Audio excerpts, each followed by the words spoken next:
First day of the 2nd of January 2017, and for the first time my gas cylinder was frozen as well. Wow. I couldn't get it, I cook on a gas oven, so I didn't get your breakfast, and the gas cylinder was frozen. Now, oh my God, thank you very much. Oh, there's more to come.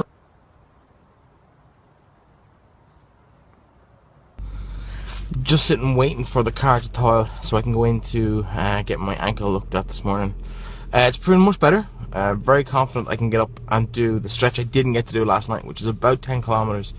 If I can get that done, it'll give me a bit more strength going forward. It means I lose a day, but I think that was kind of inevitable at the afternoon yesterday anyway. So just waiting for the car to thaw out, and then it's bitterly cold. It's still sub-zero, and it's an hour and a half after dawn. So I'm a little bit worried about the cold, but that hasn't been a major problem so far. It's going to be more about just kind of getting back up there and hoping the ankle holds up. Feeling pretty confident, feeling pretty good. Going to get it strapped up now, and we'll hit the road soon. So I'm back up on the mountain, and I have been kindly guided back up and brought back up by Michael O'Sullivan, who is one of the landowners along the route, who actually donated some of the land to build a bridge on the Blackwater, which we're going to look at tomorrow on the way out of Mill Street. Okay. Are you a descendant of O'Sullivan Beare? Are you going to claim it at least? I'm claiming it, yes, but I am claiming it, but no one can disprove it. This is very true. It's about 400 odd years, so over the generations, the name still exists anyway. I'm getting back out on the road. It is bitterly cold. I'm going to give you a view, just kind of what you can see from the car, hopefully. I'm going down this road and down through the windmills on the far hill and out and around, and Mill Street is just in the distance in the far thing. It's bitterly cold. It's going to be really, really frosty and icy and everything, but I'm going to have a great crack. So we'll talk to you later on.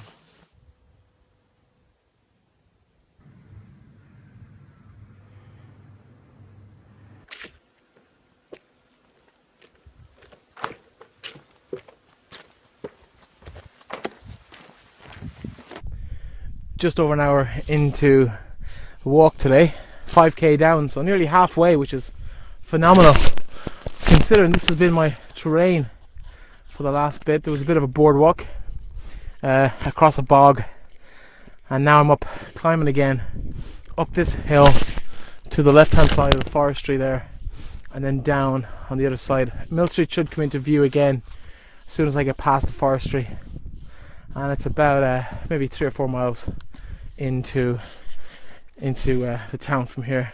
It's absolutely beautiful. I keep saying that, I can't say it enough, but you can just see there isn't a breathing, living soul within eyeshot, and I can see forever. I'm looking out there, and I don't know, but I think that I have to check a map, but I don't think I'm anywhere near the Atlantic, but that looks pretty much like ocean. Either that or just serious cloud. It probably doesn't look like much, but you can see over on the other side of the valleys where I got out of the car this morning. That kind of S shape as it comes down the hill is actually where I got out of the car, and I walked the whole way down into the valley down here through those windmills and back up in a zigzag before coming up to the bottom of the hill here along those wooden planks and walking up this hill. And now I go up over the hill into here, and then I've got to go around Clara Mountain. Now I did say round Clara Mountain, not over Clara Mountain. Thankfully, the Clara Loop is definitely not something that they would have elected to do. It's a small enough hill, probably slightly bigger than, say, Sheemore back at home in Leitrim, and they went round to the west of the mountain and came into Mill Street from the west hand side, or at least that's the way the route goes now, the waymarked route. It might look like I'm completely and utterly in the middle of nowhere, and that there's no way I could possibly know where I'm going, but the reality is every single turn, and even on longer straights at marks intervals along the way, there are fantastic little symbols just either painted onto a post or nailed to a tree, or at stiles or at information markers telling you where to go. It's virtually impossible to get lost. Because I've got a short day today, I'm going to talk about some of the gear that I'm wearing, because I'm up here, it's barely 2 or 3 degrees above freezing, but yet I'm nice and toasty and warm. The lads in Trailblazers, who is long-term followers of what I've been up to, will know it's where I launched my book, but it's an outdoor activity and cycle shop in Carrick-on-Shannon. And Jared and Damien, the 2 brothers that own the place, are phenomenal, and they have me kitted out absolutely brilliantly, not cheaply. And I think that's important too, is that you want to get the right stuff, and not that they're more expensive, but just that the right stuff. I'm wearing a good jacket. I'll show you the inside of the jacket, because that's kind of cool. I think it's lined with a kind of a silvery type material. Don't quite know what it is. The lads will be able to explain it to you, or any good outdoor shop would. But basically, it keeps me dry. I've got a fleece underneath that, a t-shirt underneath that, and then a body warmer of the same material as the jacket, also from Colombia, that I have that I wear underneath that, next to my skin. On the bottom, I have a pair of tracksuit bottoms. You can't really see, but I have a pair of tracksuit bottoms. Under that, I have a pair of shorts, a pair of thermal tights, and a pair of underwear obviously underneath that. So I've got 4 layers on the bottom, a 5th in the bag, and I've got 4 layers on top and a 5th in the bag with me as well, in case I need it. Scarf obviously, and a nice warm, it's a really, really warm hat. And that's kept me, I haven't had any issues with cold. I haven't had any issues with the heat, either cold or hot. It's just been absolutely perfect. I can take the hat off, take the scarf off, take a layer off if I want to. It's been absolutely fantastic. And the boots then, obviously the boots, if you can get them in the shot, if you can see them. I'm not quite sure what brand they are. They're Mendelin, and but they're brilliant. They're brilliant. Again, not cheap, but 150, 170 euro, that kind of range for the boots. Probably something similar for the jacket, and all the other stuff. So probably about 400 to 500 euros worth of kit on me. Now it's all well and good going for a hill walk in just a jacket and a jumper and whatever, but when you're doing something over a period of time and you've got the stresses and strains, you need to have the right gear. So thank you so much to the boys in Trailblazers for that. I couldn't have done it without you. And yeah, gotta get back on the trail, gotta get into Mill Street. This could be interesting. I'm not quite sure how I'm going to get away from this. As you can see, the trail, I've just come up from there, so that's sending me back down if I was going the opposite direction. But I've managed to get in here, and now I got to get through this and stay within that fence. So I'm going to have to try and work my way across. This could be fun. Funny enough, this stream is actually frozen solid. I wonder what it'll take my weight.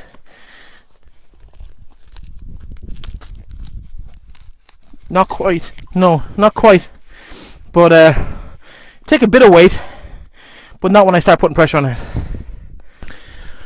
Coming down the mountain on the Mill Street side, and as you can see, the whole valley is just opened up here in front of me. It's absolutely beautiful. I've just had a bite to eat. I had the second sandwich that I never ate yesterday, it was still in my bag, so that went down a treat. And just going down the hill into the valley, and I'm going to be walking around Clara Mountain in the next few minutes, next hour. I've 8k done, and I reckon I have about 5-ish more to do this evening, which at the current pace will take me about an hour and a quarter. I'm averaging about 4k an hour. I'm on a road now, but I believe I'm going to be heading back into the field to my right hand side and cutting across to another road, which will take me the whole way around the base of Clara Mountain. Just so you know where I'm talking about, Clara Mountain is actually over here over my shoulder. So if I go over the side of the road, you'll see it. It's that one over there. It doesn't look too big from here, but given that there's a valley between me and it goes the whole way back straight up again. I was much higher up here in the hills behind where the sun is now. You can't really see it too much. If I use my head to block the sun, you might be able to get an idea of it.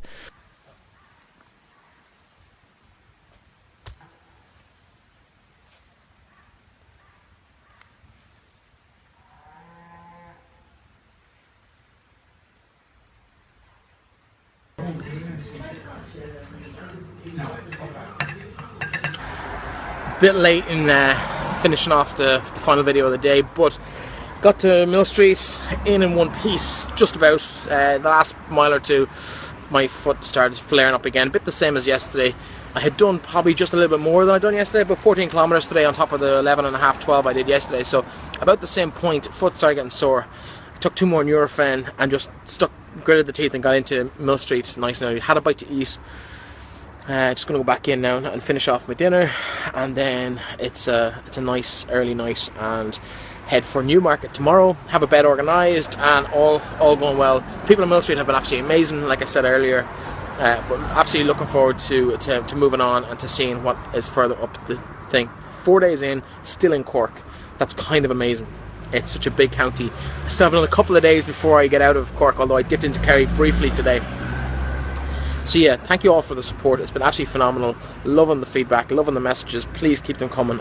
They absolutely give me a bit of motivation. Every time I stop, I have a little flick through, glance through them. Apologies if I can't get back to everybody. I'm absolutely inundated with the volume of them. It's so much more than I got when I was on the cycle, but I am loving them, and they really are helpful and keeping me going, particularly when the ankle and the heel are at me. Just a little update on that. It's pretty sore, although it's getting better now that I'm off it for about an hour or so. But I have just gone back to the pharmacy and I've bought special kind of spur pads and little heel insoles, which hopefully will reduce the impact, which I think is what's causing the problem. Anyway, thank you very much. Talk to you tomorrow.